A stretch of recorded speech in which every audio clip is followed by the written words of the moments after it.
Hi, welcome to Road Bike Culture. I'm your host, Kevin Isley. Today, we're going to talk about, should we be riding our bikes right now?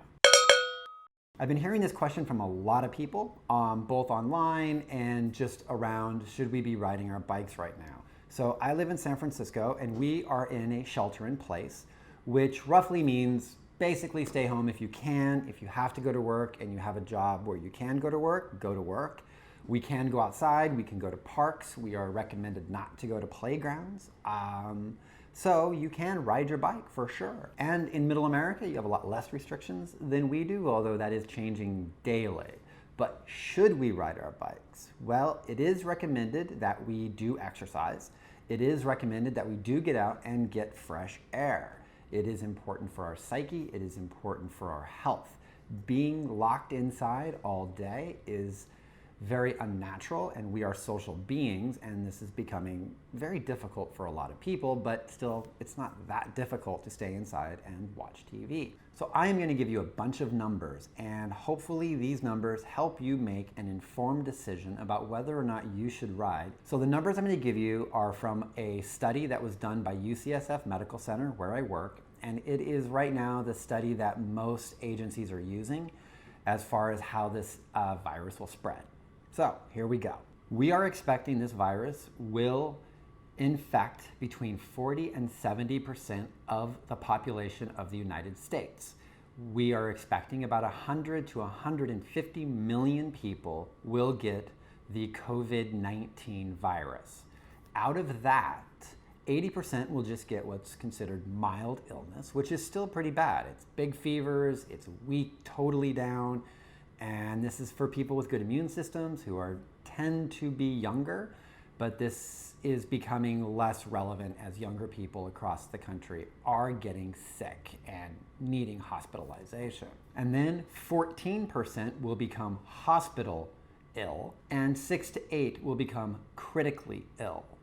We are expecting 1 million people to need ICU and ventilator care. So in this country, we have 95,000 working ICUs, although that's changing every day as hospitals like this one are ramping that up.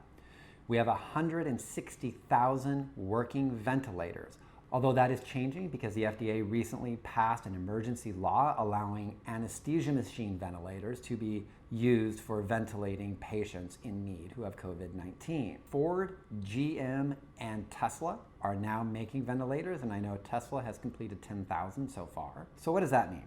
Well, we are expecting that 1 million people between the next 12 to 18 months will need to be on ventilators, and we have 160,000 ventilators as of now. That is not enough ventilators. The average person who dies from this disease will be on the ventilator for 4 or 5 days before they die. After that, the people who survive will be on there for another 4 to 5 weeks using that ventilator. We do not have enough ventilators. So, how does all of this break down to, should I ride my bike? Well, you should ride your bike, but remember, if you ride your bike and you get in an accident, if you get hit by a car, if that squirrel jumps out in front of you, at the very best, you will be injured, you will be in pain, you will go home, you will just be okay. At the very worst, you will fall in a way that gives you a very big head injury. And that head injury could require you to go to an ICU, and that could require you to be intubated where you would be on a ventilator. Now, if you are young and you have young children, you're healthy, you will be prioritized for survival and you will get that ventilator. But you are taking it from somebody who needs it and they have COVID-19, but they are older, they already raised their kids, then they will get less priority. And we're doing this now in New York. They've been doing it in Italy for a while. This is becoming a reality. There are people out there writing papers stating that it won't be as bad as we are expecting. We are not the next Italy. But if you look at New York is getting pretty hammered. And if you live in New York, I don't think I would chance going for a bike ride because their hospitals are becoming overwhelmed and they're running out of ventilators if you had an accident that bad. But let's say you had an accident where you would normally require surgery. You will not get that surgery unless it is to save your life. Otherwise, you will live in pain until this is over from that injury. This disease is tailor-made for the United States. The statistics are 45% of the population of the United States over the age of 45 is obese. And this obesity is a comorbidity for this disease. When it comes to the Midwest, where we have a lot of obese patients, they are going to overwhelm the hospitals. And if you choose to ride and you crash and you get really hurt, you will not get the same treatment you would have gotten in September. So, what am I going to do? Well, I am going to ride. I am going to ride to and from work, which if I go the long way both ways, it's about a 12 to 13 mile day. That will be my happy place. If I do choose to ride not going to work, but go for a pleasurable ride, be a cyclist, then I am not going to ride anywhere where I am more than 20 minutes from calling my wife and having her pick me up.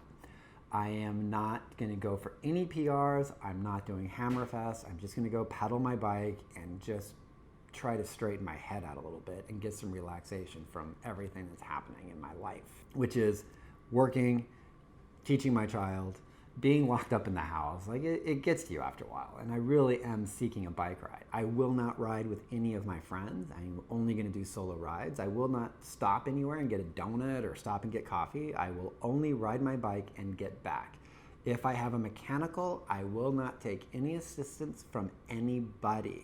I believe in social distancing right now. It is something that works. So I will just wait for my wife if I can't fix it right then. And I will not ride anywhere where there is no cell phone coverage. So basically it's me and my wife on this one. But I haven't gone for a ride yet, so just to and from work. Well, I hope this helps you decide whether or not you want to go for a bike ride, and I hope the information is useful for you just to understand the state of our healthcare system right now. And until the next time, I hope to see you out there on the road.